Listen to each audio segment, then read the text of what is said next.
Hey everybody, welcome back to the brand new release preview video.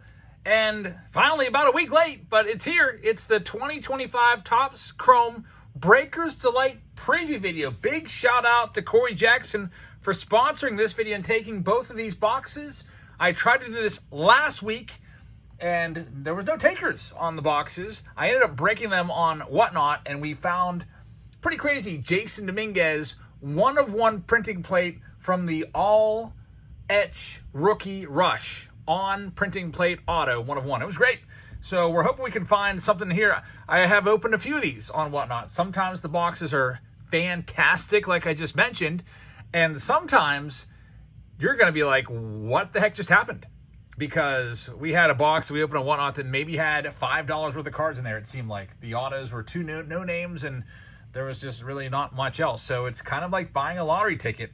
Inside each of these boxes, there is one pack of cards. There's going to be 12 cards in the pack, and you're going to have some numbered cards in there. You're going to have some of those pretty slick geometric parallels. You'll have two autos, maybe a Youthquake.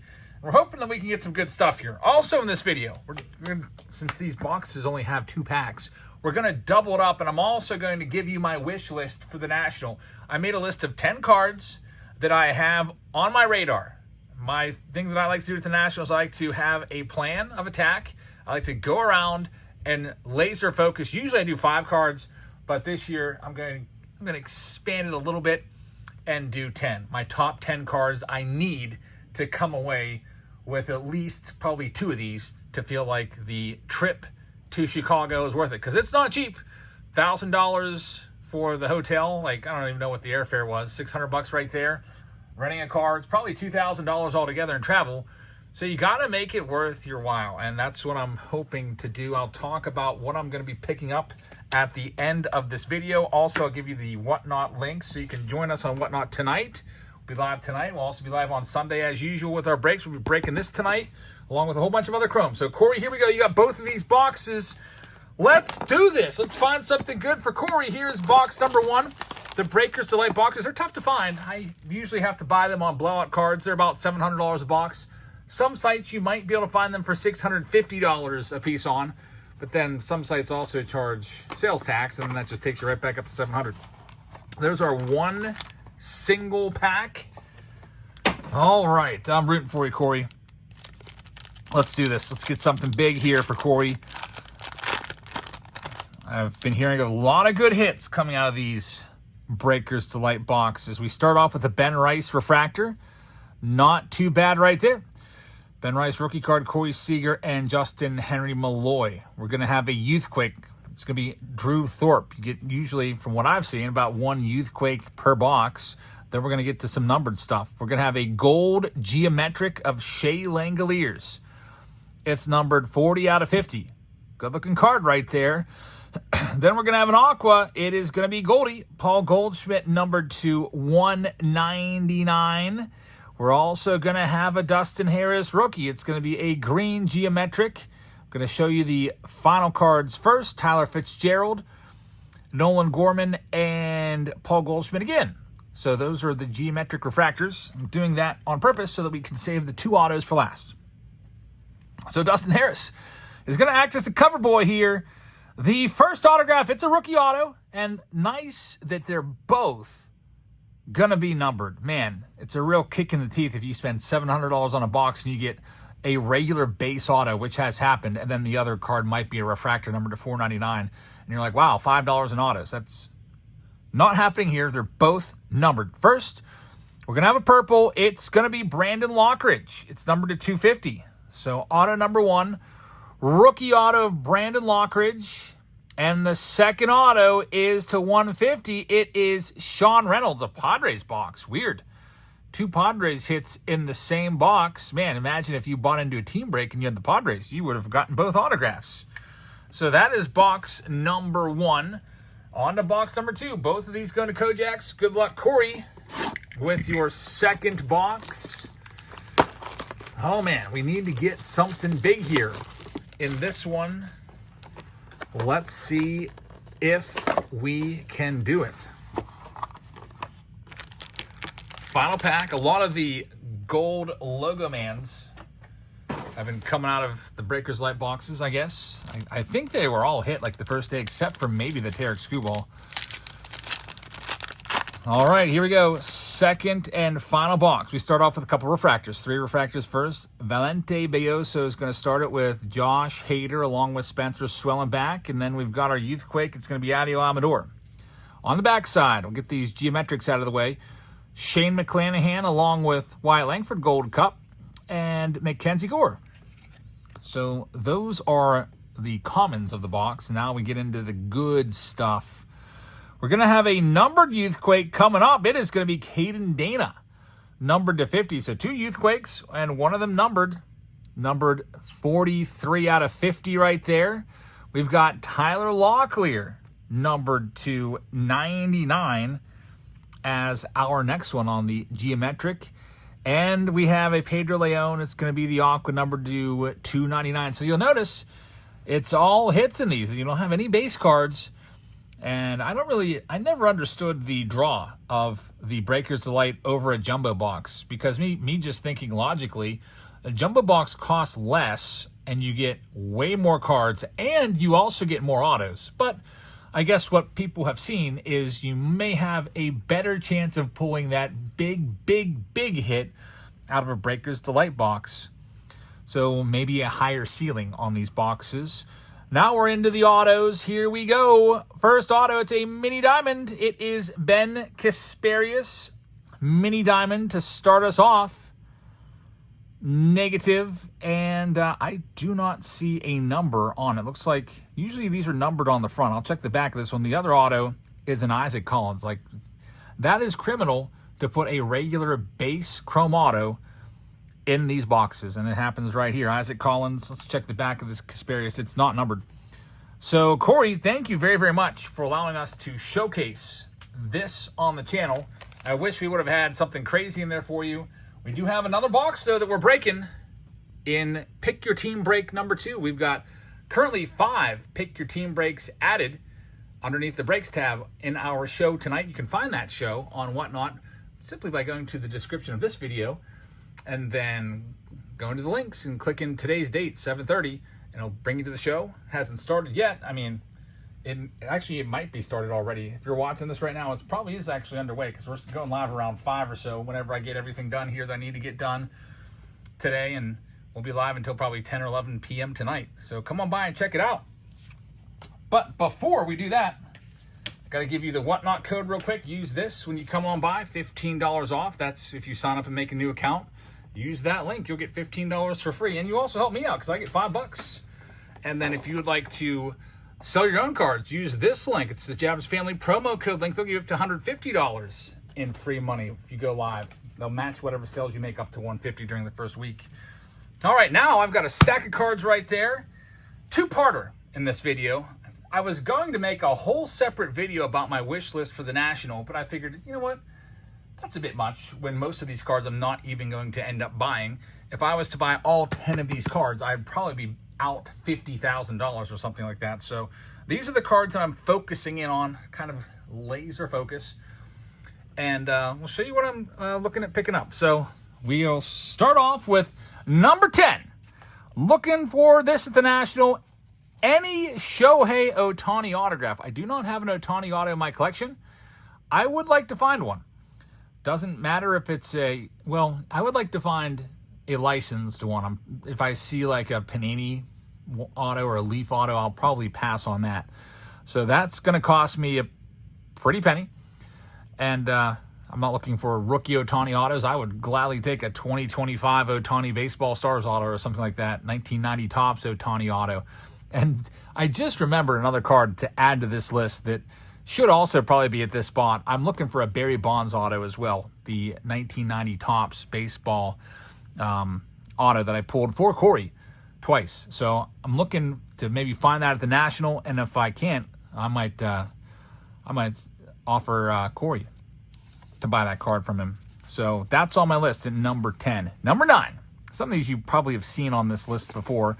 This one you have. This was actually on my list as the number 1 card. I think it was 2 years ago, and I ended up picking up a pretty nice 3.5 Clemente. I'm looking to upgrade it, so I'm going to fish out my Clemente rookie card, my 3.5. I'm going to take it to the National. I'm going to try to trade it for a 4 or a 5. Now, obviously, I'm going to have to pitch in cash or other cards with it to make it a fair trade. But I'm trying to get that mid-grade, that 0.5. I'm trying to get that out of there. I don't want a 3.5. I want a 4 or a 5. And that's on the list as well. Eventually, once you get cards like that, you're probably going to want to start to upgrade as your collection grows and grows. Like maybe you have a really nice Pete Rose PSA 1. Well, you might want to go to the National 1 year and upgrade it to a 3 or something like that. And that's exactly what I'm doing there. Number 8 on my list, wish list at the National. It is the 1957 Topps Mickey Mantle, and I'm specifically looking for a PSA 6. They get a little expensive once you go to a 7, 8, 9, of course. I think 6 is the highest I'd be willing to shell out for a mantle. I've got a good bit of mantles in my PC. I do not have the 57 Topps. I did buy this card years and years ago. My first year teaching, I actually bought it as a present for my dad for Christmas, I think it was. And I think back then I may have paid $300 for it. It was honestly probably like 22 years ago that I bought that card for $300 in great shape. I think it was in great shape. But I'm looking for one for myself, and I'm hoping that I can maybe track down a 6 in the range of, I don't know, $1,600, $1,700. Again, I'll be doing all my research and making a spreadsheet of all this. I haven't had a chance to do that yet, but it's a lot easier to take the time to research just 10 cards and be ready when you walk into the National. So a 57 Topps Mantle. Number 7 on my wish list, Paul Skeens. I need some Skeens in the PC. I don't have a lot of Paul Skeens in my PC, and he's my favorite player. Heck of a time to go and chase his cards down because he had an 0.76 ERA in July and is now firmly the favorite once again to win the Cy Young Award. I'm looking for his PSA 10, his Topps Gold 2024 update, the flagship Skeens rookie. I've seen that card at card shows around here, but everybody wants way too much. They have the Pittsburgh markup on all Pirates cards around here. I could probably pick that one up right now on eBay for about $325. So if I can find it for around that price at the National, I might buy it. Maybe I can even get a deal on it. Sometimes if I'm buying, let's say I find a seller that has this mantle and the Skeens, I might be able to get the Skeens for like $250. If I say, what if I buy the mantle and the Skeens? What can you do on that? And sometimes you can get a little discount by bundling stuff up. Number 6 on the list. Got to get this in the collection before it's too late. The Paul Skeens first Bowman Chrome Auto from Bowman Draft. I want a PSA 10. It's going to cost a good bit of money. I've seen some on eBay sell for under $1,000, but I don't know if I'll be able to find any more for under $1,000 on eBay. So I'm looking at probably around $1,000 is what I have to spend for this. I'm looking right now across the room at several boxes, about a half case of 2023 Bowman Draft. Man, am I ever glad I didn't open any of those. That's a great product to stash, and I'm glad I stashed it. I paid, $400 for those boxes back in 2023. Now they're worth $1,600, $1,700 a piece because of that card right there. And then there's other great ones in there as well. But number 6, got 2 Paul Skeens on the list. That's very, very rare for me. I usually am not looking for modern cards at the National. Usually it's always vintage. Next up, number 5 on my list, a Ty Cobb. First time looking for a Ty Cobb card. I do not have much in the way of the ultra old vintage stuff. And I'm looking for a T206 Ty Cobb. There's multiple versions of this Ty Cobb, different variations, different photos. And I'm just looking for one on a PSA 1 or 2. It's probably going to end up costing $3,000 or $4,000 for one of those. And that's on the list. We'll see what I can find. Right now, I don't have a favorite. I don't know. I have to do more research on this. There might be 4 different variations of his T206, but not a favorite picture yet. But if I can find one that's a PSA 1 or 2 that doesn't look like a dog chewed on it, I'll be putting out a competitive offer. All right, we've got 4 cards left. Cards I'm looking for at the National. Number 4, looking for the Leaf Jackie Robinson rookie card. I was looking for this last year at the National. It was my top 3, and I just could not find one that I wanted. I'll probably end up going for a PSA 1 or so just to say I've got a Jackie Robinson rookie card. That's pretty awesome. So there was one last year at the National, but the ones I find, they're like off-center, there's a registry error or something like that, and I just couldn't bring myself to buy a card that was irking me. Just something about it just didn't feel right. So I ended up taking those funds from that Jackie Robinson last year, and I put it towards a 1933 Lou Gehrig Gowdy, which is in my top 10 cards that I own, which is pretty awesome. So wasn't a huge loss last year, and we'll just look forward to again this year. That's what you do when you can't find a big PC card. All right, we're down to the final three. Next up, the 1933 Goudey Babe Ruth. This was also on my list last year at the National. I was only willing to pay $5,000 at the National last year. Nobody wanted to do that. They all wanted way over comps, and I wasn't willing to go to $8,000 to $10,000 for a card that had recently sold for $5,000. So didn't end up with a Goudey Babe Ruth last year. I'll see if I can get one this year. I do have one Babe Ruth in my collection. It's the 4-in-1 card. It's not worth nearly as much because he's on there with 4 other players. But I'm going to try for a 33 Goudey Ruth. We'll see. But it's on my list. I'm not confident I'll buy it, but I'm going to be looking. Next up, we got 2 cards left. I want the Ted Williams rookie card. A 1939 play ball Ted Williams rookie in a PSA 1. So I've noticed that usually I'm focusing heavy on, when I do vintage, it's mostly Hall of Fame rookies, and it's usually like 60s, 70s Topps cards. But going back to some of these older cards, the 39 play ball Ted Williams, probably will have to get it in a PSA 1 because it'll be outside of my budget otherwise. But I just noticed, I mean, I might have a couple, like, 61 Fleer Ted Williamses, but I don't have a Ted Williams card in the PC anywhere. So if I can't get this card, I think the backup plan B, will just be to go out and get a nice 1954 Topps Ted Williams or something like that in a PSA 1. I actually was, I didn't make an offer, but at that vintage show out in Ohio, the Strongsville show, I found a nice 54 Topps Williams that I wanted, but way over comps. So I'm not going to pay way over comps. Like, maybe I'll pay comps or around there, but I'm not looking to pay 10, 20% over what I could just go and buy it for somewhere else or later on. And then here's the last one. You probably know what it is. I need to get that 51 Bowman Mickey Mantle card. It's his rookie card. I was looking for it last year at the National, and I came up short. I actually found one that I really liked, and I was like, I'm just going to keep looking because $16,000 for Mantle PSA 4 it's like right around comps, a little more, just a tad bit more, but I'll look around more, and then I'll think about it. I slept on it. I decided I want it. I went back the next day, and it was sold. There was 2 Mantles that the seller had. I think it was actually Baseball Card Exchange that had it. And they had the crappier one left, the one with like registry errors, which is like a weird like ghost, like kind of like a ghostly feel to the print. Like just the print's a little bit off, and just, I don't know, it's just creepy. I hate those registry errors. So came away without it last year. I'm looking to get it this year. Big problem with a lot of this is I'm not going to be walking around the National with like $50K in cash on me. That's ridiculous. So whoever's going to sell me these cards is going to have to take PayPal. It's the only way it's going to get done, I guess. So we'll see. I'm going to be taking probably a couple cards along with me. Like I'll take my Clemente. I might take my Gold Ohtani PSA 10. Maybe work out some trades as well. So that's the video, folks. There you have it. There's your Breaker's Delight. And then that's my top 10 cards I'm looking for at the National. Can't wait. National plan, as always, take the first 2-3 hours and just walk the floor and take notes. I usually don't buy anything the first couple hours unless I see an absolute steal of a deal. I'm like, holy crap, there's a Paul Skeens Gold rookie card there for freaking $250. I'd buy that immediately.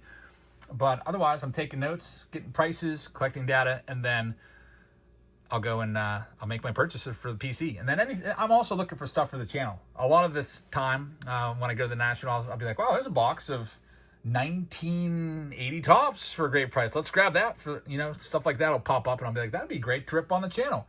Or that'd be great to do a Throwback Thursday set break on it or something like that. So can't wait. I'll have some videos for you coming from the National, and I really appreciate all of you guys watching. So thank you very, very much. Have a fantastic rest of your Wednesday. Join us tonight on Whatnot. We're breaking a bunch of Chrome, including Chrome Jumbos, Breaker's Delight, Hobby, Blasters. We'll bring back the popular Blaster Palooza, which those blaster boxes, my goodness, they give you more than a jumbo box by far in terms of total cards and also sometimes in terms of autos. So I've got a bunch of blaster cases in today. We'll be ripping a bunch of stuff. Come on by tonight. Thank you very much for watching. Check us out tomorrow for Throwback Thursday, and I will see you all tonight in our live stream on Whatnot. Good night, everybody.